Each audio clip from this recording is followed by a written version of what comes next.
given the majority of humankind suffers greatly, and our intellects and our hearts, moral and intellectual beings, can alleviate that suffering, and that each day the world continues in a state of profound oppression, where bodies are crushed, minds are oppressed, there's little wonder why Abdu'l chastises the neglect of the things of the mind. So I offer you this passage because, again, it relates to the irony of this topic.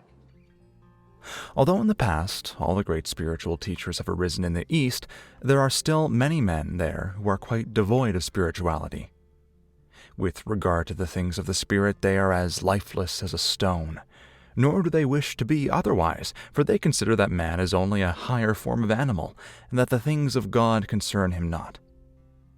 But man's ambition should soar above this. He should ever look higher than himself, ever upward and onward, until, through the mercy of God, he may come to the kingdom of heaven. Again, there are men whose eyes are only open to physical progress and to the evolution of the world of matter. These men prefer to study the resemblance between their own physical body and that of the ape, rather than to contemplate the glorious affiliation between their spirit and that of God. This is indeed strange, for it is only physically that man resembles the lower creation. With regard to his intellect, he is totally unlike it. The power of the intellect is one of God's greatest gifts to men. It is the power that makes him a higher creature than the animal. For whereas, century by century and age by age, man's intelligence grows and becomes keener, that of the animal remains the same. They are no more intelligent today than they were 1,000 years ago. Is there a greater proof than this needed to show man's dissimilarity to the animal creation? It is surely as clear as day. We shouldn't be only open to physical progress, which means physical progress has happened, and to the evolution in the world of matter, which means our evolution through the world of matter has happened. What he's concerned with is our focus. He says these men prefer to study the resemblance between their own physical body and that of the ape, rather than to contemplate the glorious affiliation between their spirit and that of God. And it is strange because, quote, only physically man resembles the lower creation. With regard to his intellect, he is totally unlike it. Right? Why I say again this has to do with that irony is because you have these individuals who are actually studying our physical resemblance to the other members of the primate family, and they're looking at us and saying, well, we're no different. The irony again is because we are different. We're the kind of creature that will actually study other primates. And we're even the kinds of creature that will do social experiments on them and try to understand what their motivations are, and we'll try and protect their habitats. And this is true of everything else. We will also study chemical theory, and we'll build taxonomies to understand the different order of biological organisms, on and on and on and on.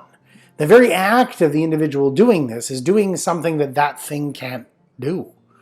And Abdu'l is simply trying to get us to see how profound and exquisitely beautiful that is, and how it actually does distinguish us. He finishes here, the power of the intellect is one of God's greatest gifts to men.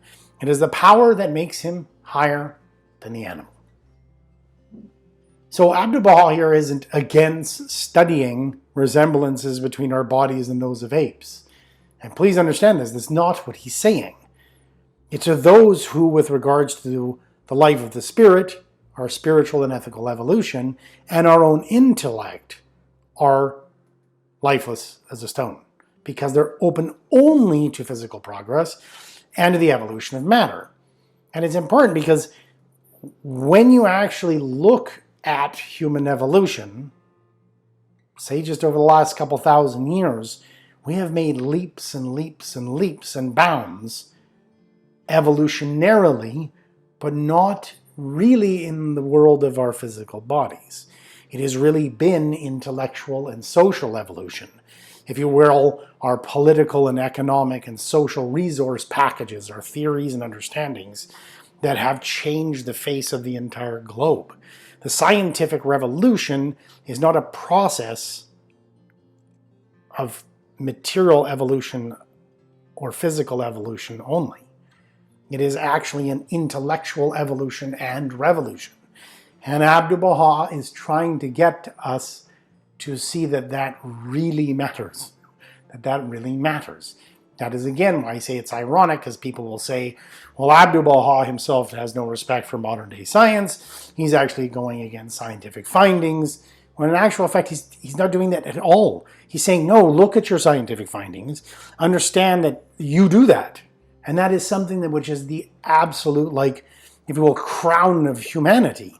That is actually what defines us as the king of the jungle and the desert and the oceans. It's because that's truly what makes us human, as it would any other organism.